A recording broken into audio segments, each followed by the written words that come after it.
Hello everyone. So I am between, I'm the obstacle for your coffee.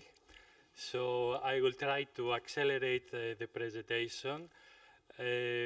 However, I want to challenge a little bit some of the overall discussions as already my colleague Jean-Pierre started.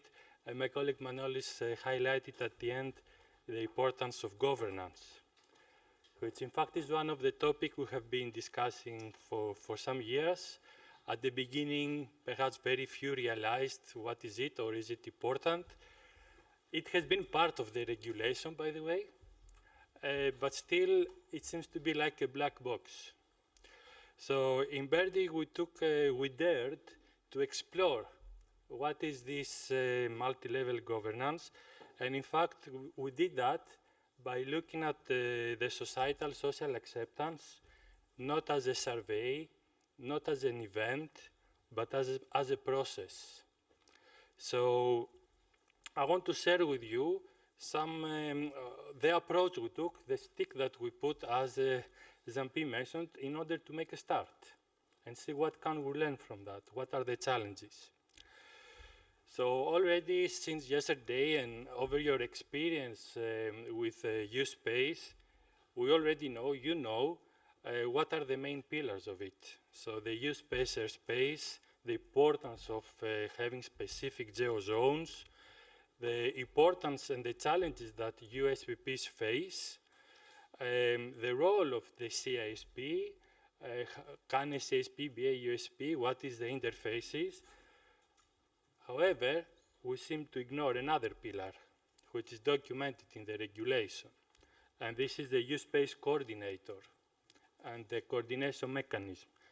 This is Article 18F. And this is where we focus with BURDI with this specific task. One thing we need to acknowledge, and here I focus on two of the geo-zones that BURDI focused in order to develop the U-space. These are, or have been and still are, existing geo-zones. And this is an important thing in order to identify the challenges, actually, that come with the designation of U-space. So I say this because even with having existing geo-zones, we experienced a lot of challenges. So imagine what it will take if you have to define this in a collective way. Because so far, geo-zones have not been defined in a collective way. It has been mainly coming from civil aviation authorities. However, U-space is a different thing. And the thing I argue for many years now, for those who know my work, is that this is beyond aviation U-space. It's not just aviation. And I have stated this more than 5 years here. So I would like to share with you some of the various considerations when we go about governance that go beyond aviation. I will take the example of one of the geo-zones that we focus, and it was the adverb CTR. So we already see here that it's about, in this specific case, it happens to have an overlap of different geo-zones, and different geo-zones have different geo-zone managers. So how are we going to manage this? Okay, this is aviation, we should find a way. But it's not just aviation. We have certain different authorities and entities that have their own requirements. We have prisons. Okay, U-space allows us to make, geofencing around prisons. We have hospitals. They have their own requirements that are time critical. It's not just to identify an area that you have to protect. You also to facilitate traffic. What about the population density? Yes, we look at this. This is a key driver for risk assessment.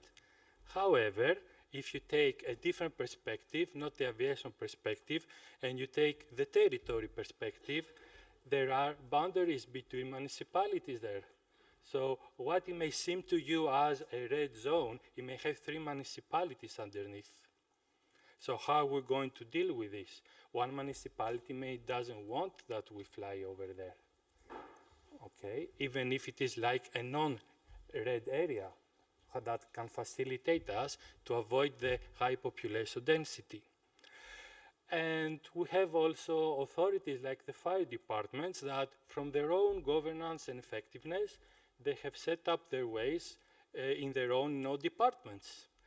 Are these departments aligned with the actual regional authorities or municipalities? Not always.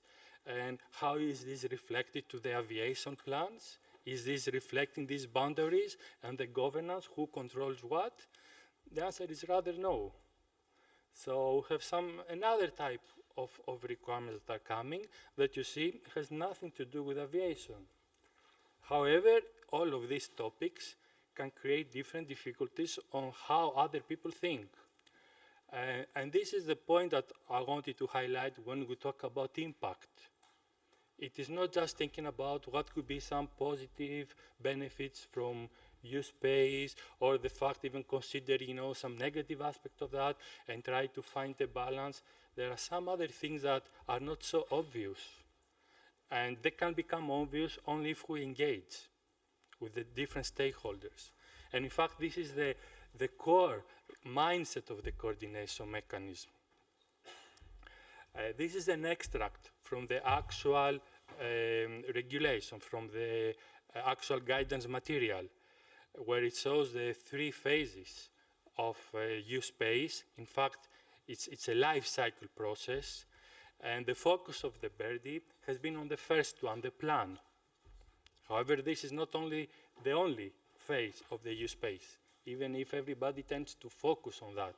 And it's normal that we cannot go to the next because still we don't have a U-space, okay? So one of the aspects that you see also from the diagram is to start collecting inputs from stakeholders about U-space services. We have the mandatory, but we have also optional ones. Jean-Pierre very well highlighted that the value-added services, the value propositions coming from these new services that are not shown there.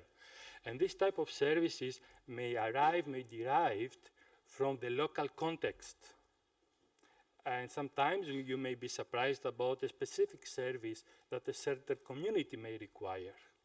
And this is what we will be differentiating the USPP service in order to be aligned with the local culture. Another aspect that you see there is about the U-space restrictions. This is also something that links to getting the very different perspectives and also considering the different risks. And I will talk about this in a moment. The other point that you see there is about the U-space airspace designation. This is actually about the actual boundaries of the U-space, that, as I mentioned at the beginning, in BURDI and in most cases, from what I know in the project of SESAR, we use existing geozones and we try to transform them to U-spaces, which is a fair way of the stepwise thing. But I'm sorry to say this is not the cruel reality if we want to scale up U-spaces and drones. We cannot just rely on existing geozones. We will have to go beyond, which means that the way we define geozones, it cannot be the traditional way. So all the challenges I'm describing here, they have assumed that we don't have this obstacle. But this does not mean that it's not an important one. Another aspect you see here is the U-space risk assessment, the ARA. And there is a lot of confusion about ARA coordination mechanism, what is what, how the interface. There is already some guidance in the guidance material. Eurocontrol has created also additional support for the ARA. I have seen the different projects try to perform ARA and some aspect of coordination mechanism. What I have observed is that, in fact, most of this work is ARA biased. ARA becomes the dominant driving process, and it seems in some cases that the coordination mechanism, it is like a supportive process to ARA, which is not the case, because clearly on the GM, the AMCs, these are 2 different processes that are strongly linked, and we have to deal with them as such. Overall, you see that this first phase, when it's about identifying and engaging stakeholders, is first of all a political process. It's not just a technical process. It's a multi-level political process. So when we dig into that, we see that, first of all, we need to have a trigger. Because it takes effort to do the coordination mechanism and the ARA, this screening of whether we need a U-space needs to have some structure. And I'm glad that through the collaboration with the Belgian Civil Aviation Authority, BCA, and the colleagues here, this is something that has been very well understood early, and already they have established a process for that in order to ensure that we can avoid that we spend effort and resources to engage with the coordination mechanism and ARA without having a sound foundation for having a U-space. So this is already, I think, a good success and good best practice that should be scaled around the civil aviation authorities in Europe. The main steps here is, once we do that, we should nominate one or more U-space coordinators. So in BURDI, we started with one U-space coordinator, so I played this role, and we tried to engage with the different stakeholders. One of the topics that you see here is about the so-called managing hearing process, which is one of the responsibilities of the U-space coordinator. This could be a bit misleading, because this hearing makes you think about like a court, or thinking about just a consultation event where you hear opinions. This is not about an event, and it is not about just hearing opinions. It's about a process. Perhaps in the revision of the AMC, we have to update the word of hearing to demonstrate more that it's about engagement. And this is the type, the challenges I want to focus on, the challenges in stakeholder engagement. When we started the project, we had in our plan, as part of the proposal, that we do a lot of workshops, we invite people and they will come and will give their views. Already we experienced issues to identify which are them, who we have to invite and why we can invite one and why another one, not another one. So we spent already some time with that. And when we made the first engagement, in fact, we didn't have a very good response. We did even a type of workshop that it was a mixed workshop with experienced people, with people that have no experience. Some of them, they found this boring. Some of them, they found it very educative. So what do you do with this? So this is where we took a step back and we said, okay, we have to land to reality and find really practical ways for making this work. So one of the things that it was identified, it was that if you want to do this work, don't forget the guidance material explicitly says that this is the responsibility of the Civil Aviation Authority, the competent authority. It allows also the competent authority to be the one to do it. This is with small letters. But the overall mindset of the coordination mechanism is not for the competent authority to do it. It's to have the oversight, to ensure that it's there. So in BURDI at the beginning, we didn't have this legitimacy in when we outreach to the stakeholders to say we are coming, as competent authority. So that was one of the big changes we did after the first, I would say, almost semi-failure. And thanks to our colleagues from BCA, that they listened to us and they wanted to support us, we started the process again. So we had a high-level plan of making some consultations, working sessions, and hopefully have a plan this time, having also the legitimacy of a national authority. So every step, however, even having the support of the competent authority, experienced challenges in terms of engagement. So we made some initial contacts and exchanges with the support of the competent authority, and still not everybody was on board. We wanted to have working sessions and have everything there. People may came, but not everybody was committed to continue the work. Nobody actually was taking any responsibility to continue the work because this work was not budgeted or it was out of the mandate. Why they have to do it? Just for the sake of a project? And what is the consequence of that? Then there was a transition. You know, I was working for Airbus, and as part of my transition, BCA took some leadership, and they led some of this work in order to support the continuation, because we wanted to ensure we keep this momentum that we have started. And this really kept the momentum, and we tried to complete the work towards going to what we wanted to do. That was our aspiration. An event of stakeholders where every stakeholder could share their views and have a constructive dialogue and feedback. However, we did not manage to have all the stakeholders because not everybody came and not everybody was fully engaged to prepare for this bigger event we had. So instead, we had to compromise with something that was also effective.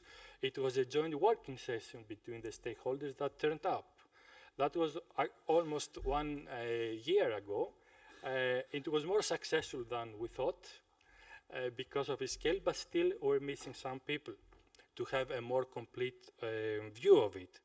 And then on this final stretch, the BURDI U-space coordinator had to collect this, reflect, analyze, and based on evidence, make recommendations for coordination actions.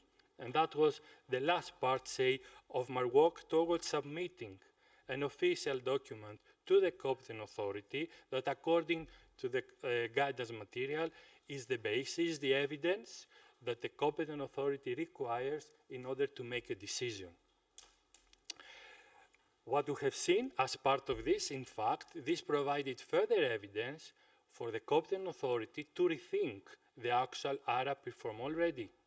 So the coordination mechanism in this case gave evidence or challenged the existing ARA, and it helped to further improve it. So this is the type of process and challenges you have experienced over there. And very quickly now, because we are running really out of time, is to give you a highlight about what this was about. So in fact, we had two approaches, two engagement logics of stakeholders. One was, okay, let's start with identifying stakeholder groups and make them then in subgroups and try to see what are the issues of each one by having working sessions with them. This is the, say, stakeholder segmentation one. This is what we applied in the port of Antwerp. And as I mentioned before, we had some certain challenges in order to engage all of them. The idea was to get this to go to the big event that I explained to you how happened.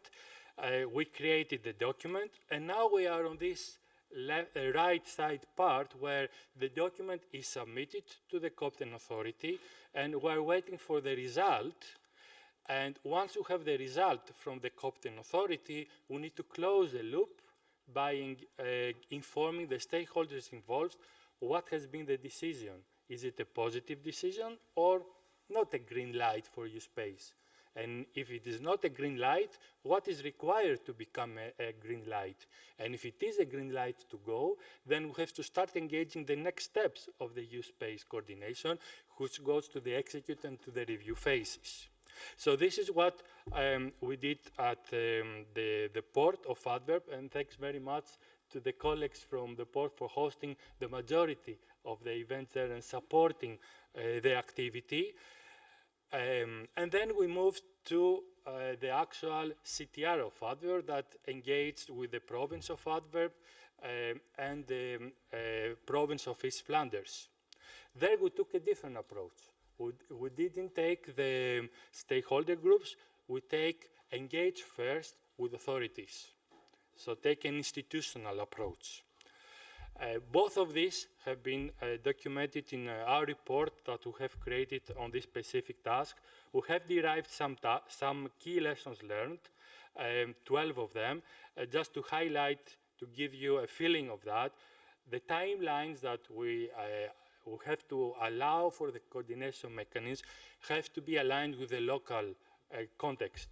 In aviation, and this is something we experience a lot, at the beginning I was receiving a lot of pressure from BCA, we have to do it like in 2 weeks, in 3 weeks. But this is not a consultation like the EASA. The EASA, when we have a new CM regulation, they say you have until end of June to do it. Give us your feedback, and then. And that was the approach that initially we want to do. Unfortunately, it doesn't work like that in this specific case, because it's not just a consultation, it's not an opinion, it's about a societal engagement process. So this is what we have to be realistic if we want to deploy U-spaces. We have to be realistic of all these other requirements that are coming that are outside aviation, but without them, we cannot have a sustainable deployment of U-space. There are other topics that relate to actually, can we do it, do have the skills? I think it was mentioned before that, Jean-Pierre mentioned that we need 4 people like Stefan. We have already some people in BCA, and in fact, one of the impacts of BURDI was for BCA to establish a dedicated function on U-space coordination, and I think this makes them to be to my knowledge, the only one, or the first at least, in Europe. And the point is not only to have the function from organizational perspective, but also have the skills. Because here we're talking about different types of skills. Another key important thing is about what I call the clock speeds. There are so many different stakeholders, and some of them, they are really critical. However, they have their own social processes. So for example, worker associations that can be very important in the wider nurturing of the social acceptance have their own pace work of making decisions according to the social process they have. And if you push to accelerate that, the only thing you can gain is to disengage them. So this is just some of the examples. When we look at the ARA and the CM, and I try to accelerate to conclude, we have to see that these two, there are 2 different processes, strongly linked. The coordination mechanism perhaps is the one that, to my view, overrides the coordination also required for the airspace risk assessment. We need to ensure for the very beginning that these 2 collaborate and establish the necessary channels for this to happen. So what we tried to do in BURDI was to institutionalize this, especially on the second case of the adverb CTR. And you see here in the 2 different colors what are the 2 standalone processes and how we tried to make them work in harmony while maintaining their autonomy. So to conclude, there are significant opportunities or challenges for capacity building and institutionalization of the coordination mechanism in order to achieve the so desired multi-level governance. Some of the key highlights here is that the coordination mechanism has some atypical skills for competent authorities. So it's not just an organizational topic. The multi-level governance starts with the different municipalities, provinces, but we need to provide more guidance to them, what it is expected from them, what should be certain deliverables from them, and how they should be engaged. And as part of our report also, we make recommendations to EASA as part of the updates and clarifications that are needed as part of the update of the U-space regulation, specifically the 18F, certain recommendations to member states, to civil aviation authorities, about how they can institutionalize the coordination mechanism function and establish the channel and so on between ARA.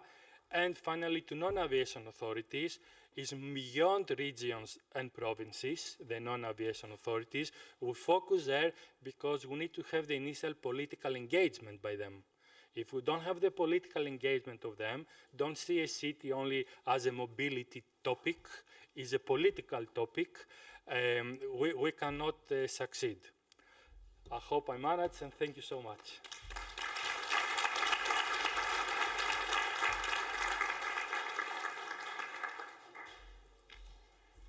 Thank you very much. So there have been a number of questions put into Slido, so I count on each of the speakers to respond in writing into the app. This event is also a bit about solidarity, so Wassim has kindly accepted or offered to cut his slot by 15 minutes, so everybody has enough time, you know, to continue the conversation out of the room for coffee break. Be back at 11:30 sharp, please, to allow him to present. Thank you. I invite you to take your seats. So we will hear now from the ÉALÚ-AER project, and it is all down to Mr. Wassim Dergesh, Chief Operating Officer at Future Mobility Ireland, to present the project. So thank you, Wassim.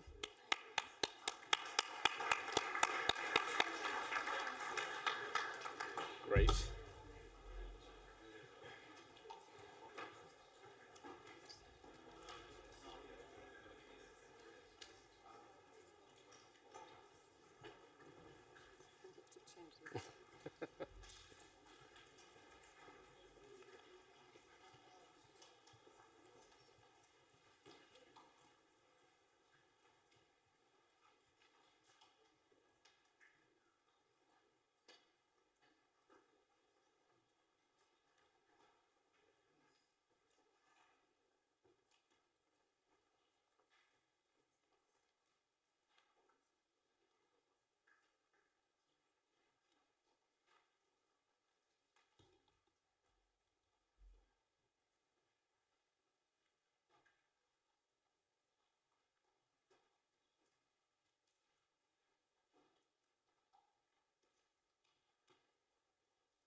All right.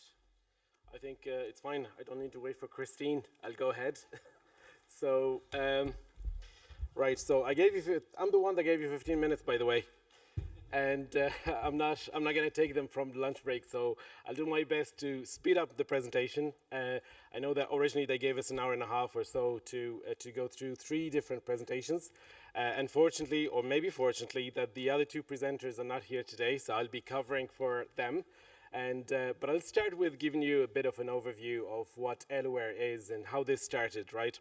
And I have to be honest, like I finished the presentation only yesterday because I wanted to add more stuff to it from the discussions that happened yesterday. So, and I think one of the highlights was like, I think the SESAR GU kind of plan or master plan started. Okay, sorry now.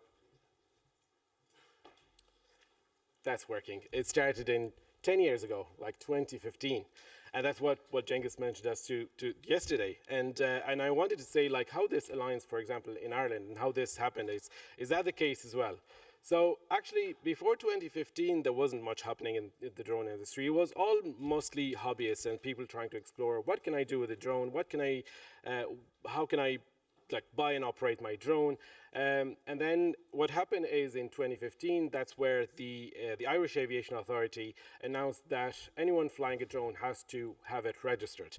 That was the first time when we started talking about putting in kind of a regulation around getting your drone registered before you start. And then if you look at the date when this announcement was, is the 21st of December 2015. That's probably because we expected that a lot of Christmas gifts will be drones. So people will get excited and pack their drone and go and fly it. They don't know that they are supposed to have a license. But if it's less than 1 kilogram at that time, it's fine. You can go and fly with it because it was still considered as a toy, right? But and at the same time, in the same period, and there's few people were looking at that not from a toy perspective, but it's more about an opportunity for businesses. And you probably have heard about Mana Drone, and all things started back in 2017-18, I would say. And that was one of the kind of emerging startups really using drones that everyone heard of. Then we started to see that the drone was helping doing things that are difficult to do for an inspection. And one of our colleagues, Julie, she's not here today, she says, if it's dull, dirty and dangerous, let the drone do it for you, which is really kind of a good motto to work with. And then most of the testing and everything was done in remote areas. funding and access to any funding and support was limited to what the working programs of national funding frameworks allowed us to do at that time. But then, since 2020 to 2025, surprisingly, I'm talking about that period because all of the DSDs were active in that time. But also, like a lot of other movements and a lot of other stories helped shape the industry to grow and become a bit more structured than before the 2015. So, and how are we doing this? Like how this started? It's all started with a lot of communities getting together and talking to each other and say, we can do this, we can do that, and this is how the ÉALÚ-AER project actually started. So back in 2021, in April, we decided that let's build a vertiport and they will come and use it. We don't know who, when, we don't know when they will come and use it. So together with Skyports, obviously ourselves and AvTrain and Shannon Airport Group, we said, okay, let's decide about doing this. And then before doing that, we needed to convince that the aviation authority that we can do it safely, the airport authority that we're not going to interrupt any of the movements there at the airport, and the air navigation service providers to make sure that the outgoes is not going to get annoyed by, I want to fly the drone now and then. With Skyports, we conducted a full month of trials. We did over 70 BVLOS operations.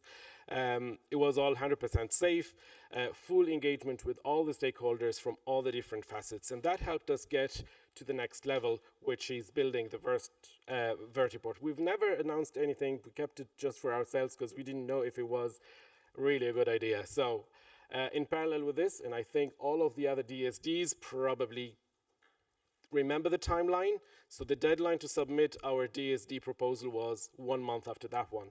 So in parallel, our consortium got together and we said, what if we submit a proposal to host a digital sky demonstrator here in this vertiport? And that helped us meet the deadline and submit it, and here we are. This is the next step, which basically here we are.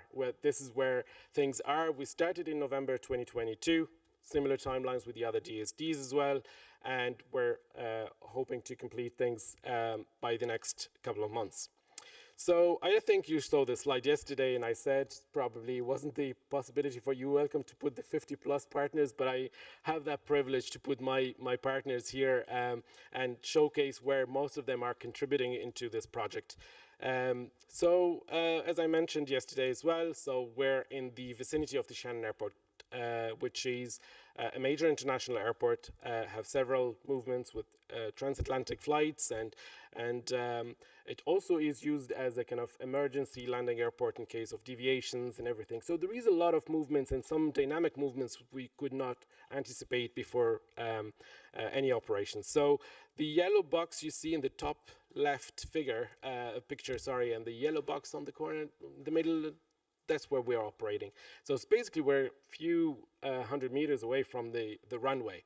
And that was really the home of the ÉALÚ-AER project. So the project proposed 3 solutions. So the first one was obviously similar to all the other DSDs, is the U-space platform, which is the USSP and the CISP, to enable BVLOS operations in the Class C airspace. Then the second solution was the use of the ESA X-band radar, so to help us increase our surveillance capability of the neighborhood and the way we're in the area we're operating. And the third solution is the CNPC radio communication infrastructure for secure C2 link. These 3 solutions, Javier, after lunch, will go into the details and we'll go through the deployment, the challenges and the benefits of having these 3 solutions and the validation mechanism we went through. Right, just on this one, I'm going to just run a small video to kind of that summarizes the demonstration activities that were conducted in the last part of the project. It's basically same operations that is happening there. So ideally, or the way we kind of process this is that the operators themselves are kind of familiar with the vertiport management facility and the way we operate, and the air traffic controllers are available for us to support these activities. Vertiport management is done in a remote location for remote vertiport management, and the whole process is documented, and Javier will go through the details of it later on. So ideally, what we wanted to get out of this is to help the air traffic controllers have better awareness as well of what's happening in terms of drone activities, but also make sure that we build that trust with the operators that what we are doing is aligned with the regulations. So the Irish Aviation Authority also was overlooking at this. And I think one of the challenges that was mentioned, I think, in one of the presentations yesterday is the data exchange platform and how the data, where should that reside? Is it in the CISP or within the regulator or anyone else? And for example, this, allowed us to see every drone operator before they go and fly. We needed to make sure that we connect with the platforms that the Aviation Authority have to verify the authorization or the active authorization of the operator that is going to operate in the area. So I'm going to skip the video because Javier will go through more of these details later on. And I think I showed you as well yesterday what's next and what are our ambitions. And I think all of us know that next steps is really how to push the boundaries of what we have done and make sure that the solutions that were developed and deployed remain and support future opportunities and projects.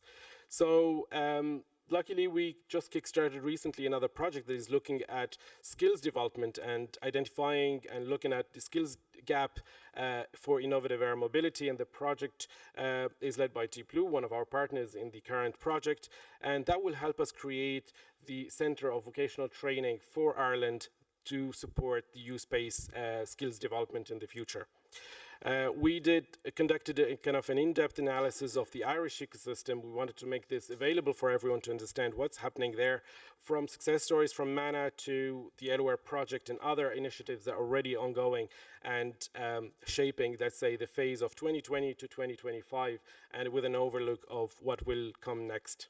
What will come next is, I mentioned that as well yesterday, is we got the planning permission to build the next stage of our test facility, which is a large-scale vertiport for eVTOL and the insertion or the kind of embracing of this new arrival into the industry. So going through all things related to infrastructure, charging infrastructure, hydrogen infrastructure, to maintenance and engineering around these aircrafts, to the operations, etc., etc. It will be airside within the airport, inside the airport boundary, because some of these air taxis are still eCTOLs. They need access to the runway, and a lot of what has been learned and done for ÉALÚ-AER will get also added into the capabilities of this facility. So the ambition for us is to finish this project by end of 2026, early 2027. We all know about well, I have always been saying this, it's a good kind of a marketing campaign for the Ryder Cup that will happen in Ireland and in the west of Ireland, close to Shannon Airport in 2027. And we want to make sure that we show that the country is doing something exceptionally attractive and innovative. And to prepare that, we have been in a lot of negotiations with a lot of OEMs already that are providing these eVTOL services and maybe operations, and beta technologies are where the first ones to come to Ireland and come and show us that this is possible and can happen. The project team were there to support them in understanding the ecosystem in Ireland, in understanding how will they operate, and if we are not in a controlled airspace, how can we have these available on our platforms, and how can we support their European journey. They started in Ireland, they went through other spaces, and hopefully we'll see more beta presence in future European projects. So I'm not alone in here. I know I was presenting yesterday. I said Javier is here, but there are a few others with us as well in the room. So if you have any questions or anything you want to explore more, so the whole team is here. I wanted to have this because I'm proud of all the team and all of their contributions at every level of this project. I wanted to have like 40 of them here, but look, we can only do with whoever is available these days. And that basically takes me to the next level. Unfortunately, Aurora was not able to make it today. So I'm presenting on her behalf the work that we have done on social acceptance. So I don't know if we need a break, but I'll just go ahead, right? It's better because we want to make sure that we finish before before lunchtime. All right, so social acceptance, and I think, was it Vasily earlier, he was said, like, social acceptance is not an event, and it's not a survey. It's a full complex process. And the process is really to go to understand if there is, and really it's more to push towards a positive, the attitude towards whether it's a new technology being introduced, new measures, or help really get the industry or the society to adopt, the willingness to adopt as well, whatever technology is out there. So we conducted a series of workshops and interviews and stakeholder engagement, let's say, events, to understand, well, first to transfer the knowledge that we have about drones and innovative air mobilities and U-space and so on, to make them all aware of what is happening here. So, and also make them understand, make us understand the mindset of this population and their need, the risks, and I think the risk has been always been a discussion all around when we talk about drones and about U-space, and we want to see, like, risks also come with benefit, and maybe benefits would allow us to accept the risks, and sometimes build some mitigation plans for the risks and so on. So and again, it's a complex process. It's a complex process where you're going to have to look at the results by combining different factors in here. So whether it's the knowledge experience, the demographic and factors of the population you're interviewing or you're working with or engaging with, and to try to understand what's the level of trust they have in the technology, but not only in the technology, also in the authorities and the people that are regulating and putting this in place, but also if there's any fears from these technologies that are being introduced. So it's basically, it helped us bridge the gap between the stakeholders in the aviation space with the citizens that see the drones flying over them on a daily basis, and also showing them the benefits versus concerns or risks contrast, sort of. And in order to do this, we conducted several experiments or several data collection methods. We're only reporting here on 3 of them because these are the main ones where we collected most of our valuable data. So Dronapalooza event that we have been holding, it basically kickstarted with a project. So we made it as a yearly tradition, and on every year we bring the whole community together, from operators, from regulators, and novices as well, to come to the room and all discuss concerns and advances and where we are. It started with the announcement of the project, then to share some progress, and we finished it with the open day of the final event of the project. So in January 2024, we run a workshop within that event, and then there was a few months after, the Transport Research Arena took place in Dublin, and we said, if we're all here and there is like some stakeholders that we need to interview, let's bring them in. But that was more kind of semi-structured sort of interviews. So we focused more on policymakers in those interviews, but we had also industry representatives and researchers. And then the last part, which was like a public survey. So the public survey was out for the general public, and we wanted to make sure that whoever takes part from the first round of interviews is not in the second, and if it's not, and is not also in the third. So we want to kind of diversify the different opinions and the feedback we're getting from this population. Right, so the process itself, I think it's, well, the questioning or the research that we were conducting, we're going through 6 themes. Obviously, demographics, we want to understand what's in the population, the level of familiarity with innovative air mobility and what's happening in this space, their general attitude and perception of the benefits. Do they know that there is benefit from the drone? It's not a toy, it's not someone just trying to fly there to take pictures or videos of you, but it's someone that is doing something, it's delivering a service, and it is doing something of value, and sometimes it's for them, sometimes it's for the good of the public. And then we looked at the acceptabilities, pros and cons of these services and how they are adding value to the general public. Then any concerns or any barriers that would block, that will make people say, I don't want that drone to fly over me because that is a blocker for whatever reason. And then we looked at life experience and mission and transparency and mitigation plans and what are their ideas behind this. So just to give an overview of kind of the, so what I'll do is that for every slide you're going to see at the top what is the number of the source of data collection. So for example here we were looking at the familiarity with the drone technology. Are people really familiar? Do they know about them? And that was only in the experiment number 3 or the data collection number 3. So there is a high level of familiarity about drones because MANA did quite a good publicity to the drone industry. Most people know them, heard about them. 26% already operate them, and that is kind of what we wanted to know, that we wanted to see people that are aware that drones exist and they are operating all around us. There is, however, moderate knowledge about the innovative air mobility. When we say innovative air mobility, it's more about not just the drone, but it's also all the underlying technologies supporting them, and also the U-space services, and also eVTOLs and air taxi services. And then in terms of the general feeling, like what people feel about the drone industry or innovative air mobility in general, overall, it's a very positive kind of feeling towards the availability of these technologies. So it's probably Ireland is particularly kind of pro supporting these innovations, and it's quite well advertised, and there's a very positive sentiment about what is happening there. And again, I'm always bringing in MANA example, but it's not only MANA, there's a lot of other operators also are adding value to what is happening. However, the key concerns from these stakeholders were about the lack of comprehension of regulatory framework. You tell them that that drone is flying, but that operator has the authorization to do it. It's gone through the trainings, it's gone through the certification, it's gone through multiple kind of legal frameworks really to be able to do it. Not everyone knows about that.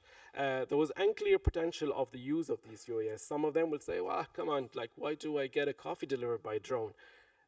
There is the novelty aspect, there is the fun of having it delivered. But if you just look at the high value of other assets that could be delivered, maybe someone's life would be saved in the end of the journey. That's a different than a perspective seen. And the social acceptance itself, like how much trust will I put into that technology and in its operation? We looked as well asking them, where do you think like these drones, and then again, it's not the small drones, I'm talking about cargo deliveries, we're talking about passenger transportation, what people felt like the timelines around this. They see like it's 5 years where they will see cargo deliveries and medical delivery. And again, they see them happening on a daily basis, but they see them happening more within the 5 years. That's the scalability aspect. And then within 10 years, they will see passenger vehicles transporting people. And then when we asked about the benefits, what are the benefits you see? It's safety, obviously, and emergency response was the #1 benefit that we'll see the drone industry is bringing into the table. Some improvements as well in terms of transport and cost of transport, and especially in connecting rural and urban areas, and especially in the west of Ireland. We all know and reckon that the land transport infrastructure is very poor, so a drone could make it way faster to deliver a package, or even at some stage, hopefully, to transport people. So in the first and second experiments there, because we had interactions with people, we used some support material that helped us as well differentiate, because sometimes people, when you tell them, or you talk, sorry, when they tell you that their concern is safety, they might confuse safety, here I'm talking about applications. These are not my slides, I'm doing my best to try to follow. So we wanted to kind of give them a bit of visual guidance on what kind of applications they can see the drones bringing into the table. And there was a kind of always the strong support is coming from applications for the common goods, such as medical delivery, search and rescue, monitoring and inspection. These are the ones that people do not question why do you have a drone there? If they know that there is something positive for the common good is happening in the end of that flight, they will be supporting it.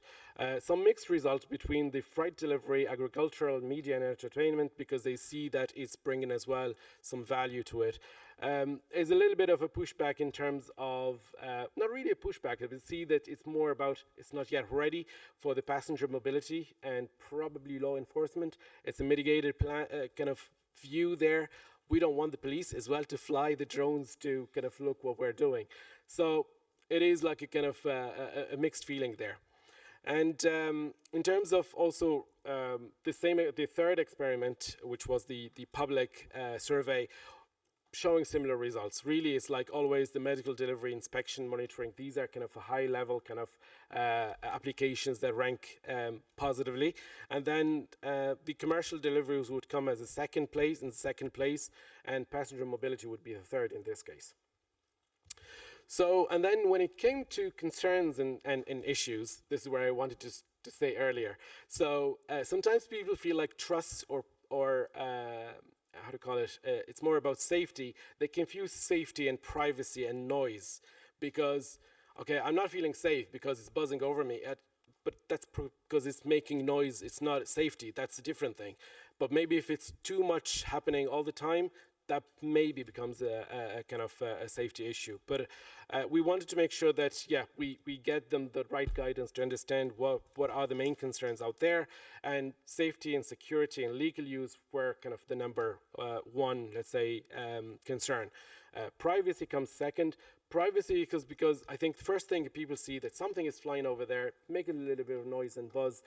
Is it going to fall on me? And then after that, oh, is it actually taking a photo or video of me? That's where privacy comes after. Environmental concerns, and this is happening almost all the time. So, so that's part of the work here we're doing as DSDs. We had to go through the safety checks and deliverables dedicated to really look at the environmental impact assessment. And that is something that came up as well a lot in the conversations we had with people. Social inequality, this is a very interesting one. So when we asked about what is social inequality, it's basically they wanted to see if in the same area we have a drone operator that is operating all the time and they're doing deliveries and it's all going well. But what about me if I'm a hobbyist and I want to fly my drone? I'm not allowed because the other are operating. Will I be ever having a slot to really just take a run of my drone and take videos or whatever? So this is where the social inequality didn't came up in the conversations. Right, so in terms of also like the conversations we had with not the conversations, this is the survey data. So very much alignment between the kind of findings. It's the illegal use of the drones, the privacy concerns, and the noise and safety. I think it's no surprise you probably have seen these kind of results from different studies, but it's just we wanted to make sure that we are also introducing this and we're trying to look at scalability. How is it going in within the Irish population? But then the last part of the experiments, we're looking at the life experience. Like people are always questioning us, like, who's flying that drone? And what is it going to do? What's the mission? And if I know more about this, I will build more trust and let it go. So the question that, for example, we were asking, like, if drones were to operate in your area, would knowing, for example, their purpose allow you to kind of let them go? That's fine. And that was a lot of discussions around this. And they say, yes, if there is a platform, if there is a way that I can just look at my phone maybe and see that there is, I know who's flying that and I know what they are doing, that will help me. And that's help them understand knowing the mission and also understand, do the person or whoever is flying that drone have the right authorization, has the right to collect data? Are they doing it safely? Do they, is there a kind of experienced pilot that is looking at and operating that drone? Also some sort of implementation mitigation enablers that they were proposing is like more regulation to just make sure that whoever is doing that also discloses the information about what they are doing. Some tools and technologies, they all were saying, like, I'd like to have a mobile phone application that if I just look at a map and see there is a drone here, actually click on it and say, oh, that's fine and that's safe. Right. Just to conclude the study and the results that I've gone through here, overall, it's very similar to a lot of other patterns that have been seen outside in the literature. All the answers were kind of similar from the experiment 1, 2, and 3. And we've seen that there is clear alignment between the EU and non-EU nations in terms of kind of what's happening around the world, really, in terms of sentiment analysis towards the scalability of the drone industry. We found actually some unique, let's say, features or unique characteristics for the Irish population. They all see Ireland as a technological hub. It attracts a lot of innovators, it attracts a lot of industries that will come and trial things and maybe go beyond just trialing and have them deployed and tested. And the example of Mana was always brought into conversations like this. Familiarity and exposure to the drones and drone industry and operations is increasing as well. And there was a lot of initiatives happening across the board in Ireland, whether it's from government agencies, the likes of Dublin City Council conducted a couple of studies to assess the public opinion for the use of the drone industry, whether for local government projects or for other projects. The Department of Transport as well is constantly looking at engaging with the public, but also proposing like updates to the frameworks for the use of unmanned aircraft systems. And we did the Skyward Bound report that also kind of links together all these initiatives and projects, and also the project I mentioned earlier that we have recently started to create the Centre of Vocational and Excellence Training for Innovative Air Mobility. And that comes to the end of my second presentation, and I hope I wasn't boring and it went well.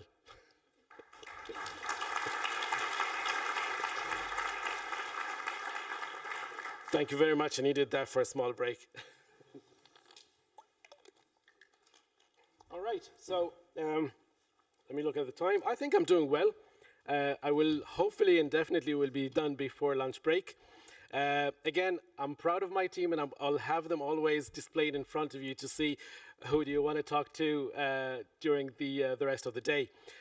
So the last presentation that I have here, it's I think in the program you have Sharunas, but unfortunately Sharunas left off train. Julie was supposed to come, but Julie couldn't make it. So I'm presenting today the assessing the current, so it's a substitution of a substitution.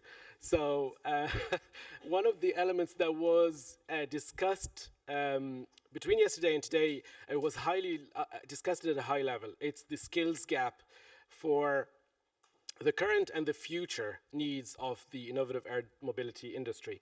So we conducted also a series of workshops and series of analysis of the literature, but also we looked at experts' advice and see what's the future looking like from a skills development and that kind of landscape. So I think you know the ÉALÚ-AER project. I don't need to go through this slide. I can skip it. And you probably understood what I wanted to do in this presentation. So basically, we wanted to do the assessment of the current skills and the competencies that are available at the moment, what is happening there, what are kind of the roles that exist in the market, and what are the companies like yourselves here are employing or also are looking to employ or upskill. We're looking at identifying the future skills and future requirements for emerging technologies. Now we're going to talk about U-space, and if we want to get the rollout at a European scale of the U-space services, we need to prepare the workforce for that. We did the analysis of the gaps between the current and the future industry needs, and we provided some recommendations and some potential kind of strategies or options to support the workforce development in this sector. So I will hopefully say the right thing in these slides. I didn't prepare them as much as the other ones, but let's start. So the methodology that the team used in this study is going through three different steps. The top-down approach, that's kind of the go-to approach that for everyone that wants to start evaluating what's happening in the skills gaps. It's basically going through the literature review, looking at particular standards that list roles and responsibilities and competencies and skills, and we looked at those and tried to do kind of understand what is the landscape as is at the moment, and then looked at the bottom-up approach where we run a couple of interviews or surveys, sorry, to gather insights from the current skills and training needs and technology impact that it is having on the drone industry. Now, we did also, after that, a series of workshops with experts. So we did a kind of cross-reference of these findings that we found from the literature, the ones that are conducted from the survey, and we did a kind of a consultation with these experts. We tell them, does this make sense? Does this align? Is there a framework we can use? What is the future of the skills that we need to look at and prepare the workforce for?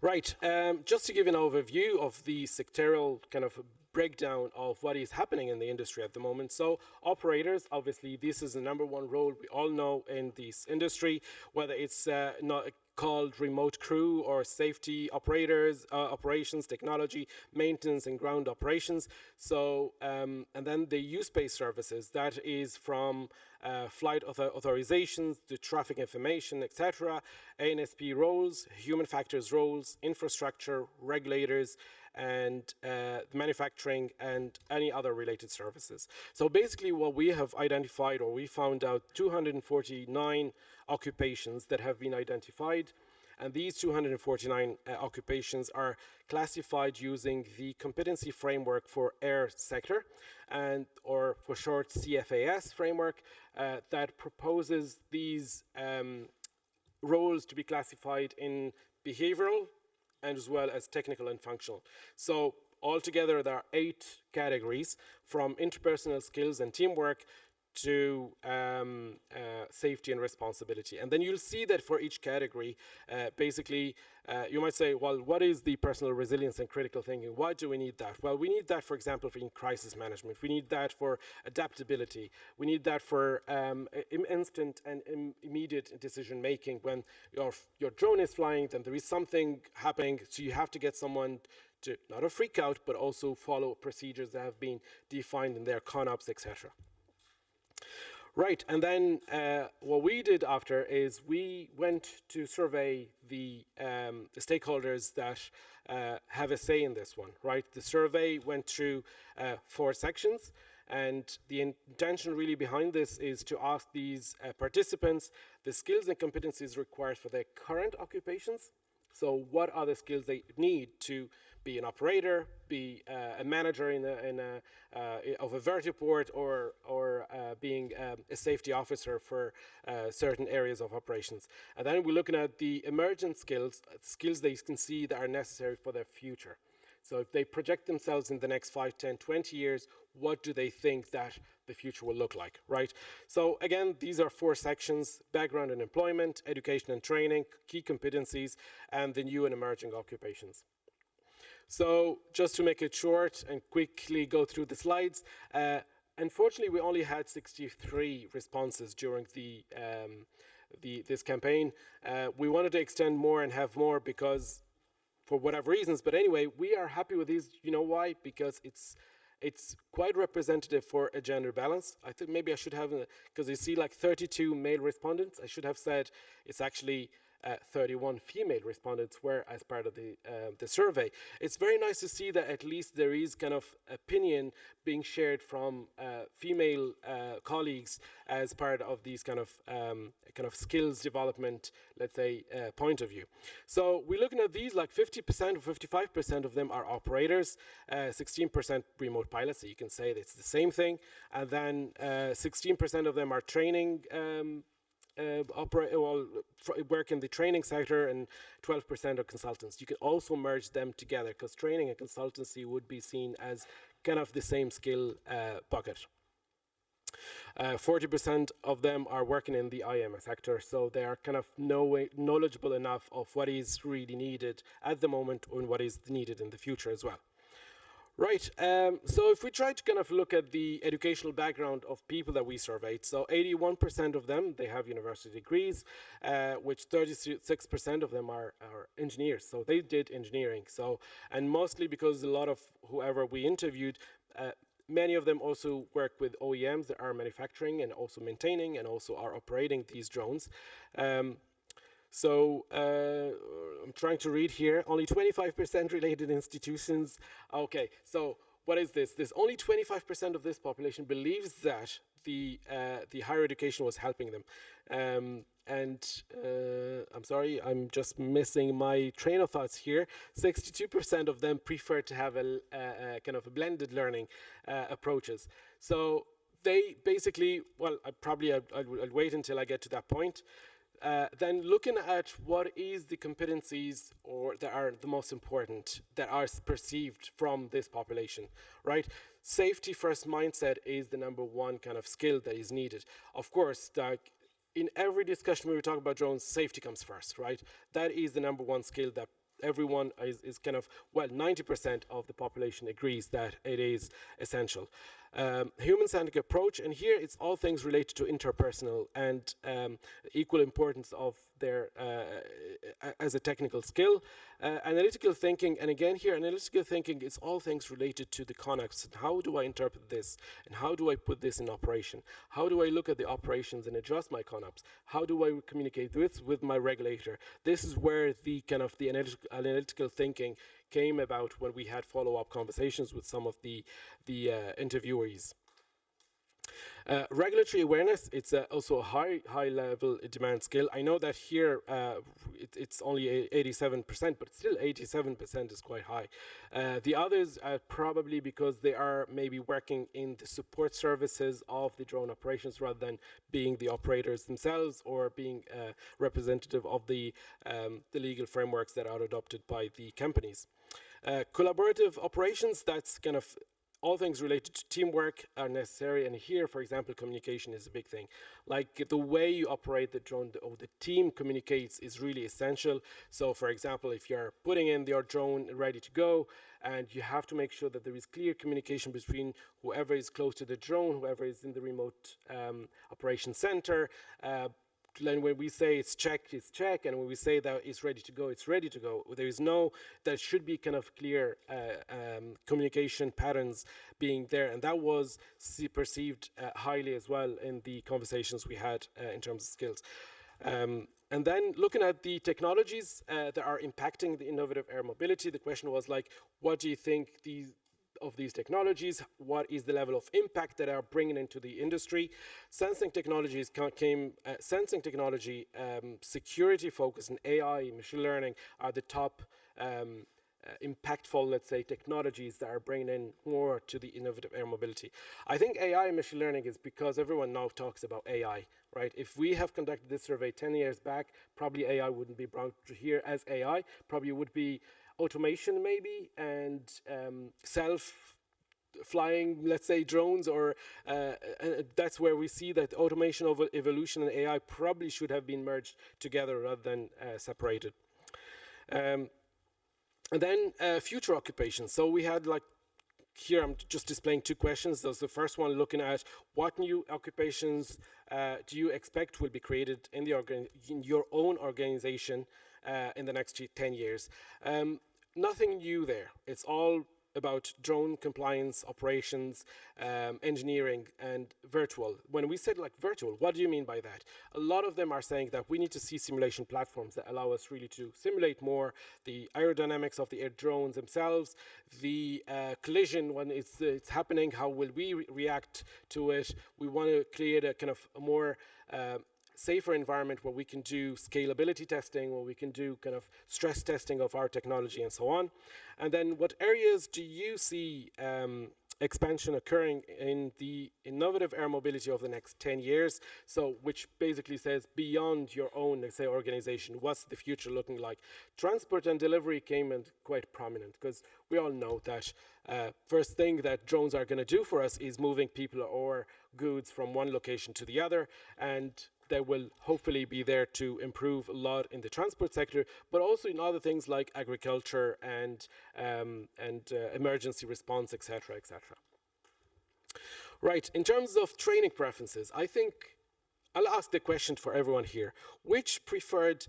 Who prefers a blended learning for upskilling themselves or their team? Come on, I want to have 62% here. I hope it is reflective of this, because those that were interviewed already are active stakeholders in this domain, and they wanted to make sure that I remain in my work and I do something blended. I can go and meet in person when it's needed for face-to-face. We need that face-to-face element, but also I want to be able to do it at my own pace and in blended learning. And that's probably emerging, especially after COVID. We all wanted to have like a bit of a remote element of our daily operations and also training. Right, and then we were looking at the knowledge levels. And here we wanted to see what is the highest level of knowledge or skills that were amongst the population that we interviewed. So all of them self-claimed that they have high level of understanding and skills around risk assessment, interpreting and using weather information, and the use of all sorts of collaborative interfaces, communication, let's say. But also, where do they see the gap? So, and I was surprised to see 66% of them, they don't know much about U-space, airspace. Well, I was surprised and I was not. I was surprised because it said like at the very beginning that it's I think it's 60% of them work in the industry, but then 66% of them, they see that there is knowledge gap in here. U-space service provision or providers and vertiport and ground operations.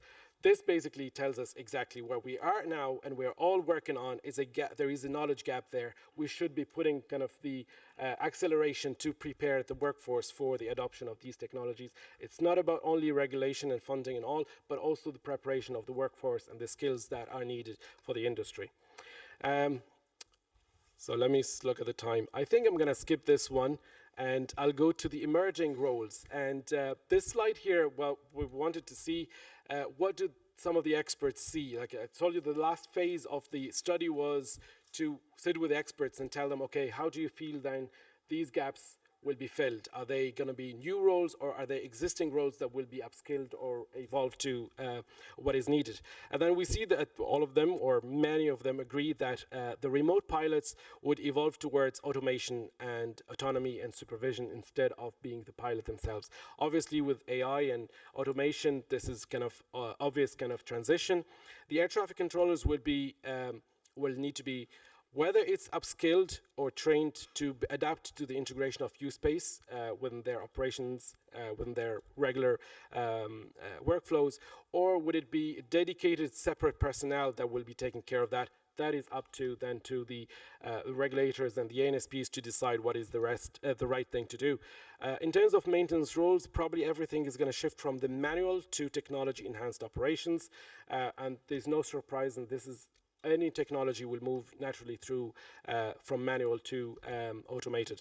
And in terms of new roles, so probably the first one is going to create a lot of questions. Why do we call it U-space facilitators? Because we had a lot of U-space roles associated with it. We can put them all under the same umbrella, call them facilitators. Vertiport managers, I mentioned earlier, we're building a new vertiport. We don't know how to manage it. So I don't know how we're going to approach this. Let's build it and see later. Cybersecurity specializations, I think it's something that we all are brought in the cybersecurity element in our conversations, whether for the current situations or future situations, and especially with the IAM sector, probably is something that has an interesting element to look at. AI, systems engineering, and automation, again, the same thing is at the moment because we define the flight path and we define the flying route that the drone is going to take. We hit a button, it goes. Can we use more AI and automation to react to certain situations on the fly? And I think I'm going to stop here because the rest of these slides will need a lot of my time to speak to you. I'm going to end up my slide now with, again, my team that I'm proud of. And thank you very much. And I hope I did promise to finish before 12:30 and I did it. Thank you very much.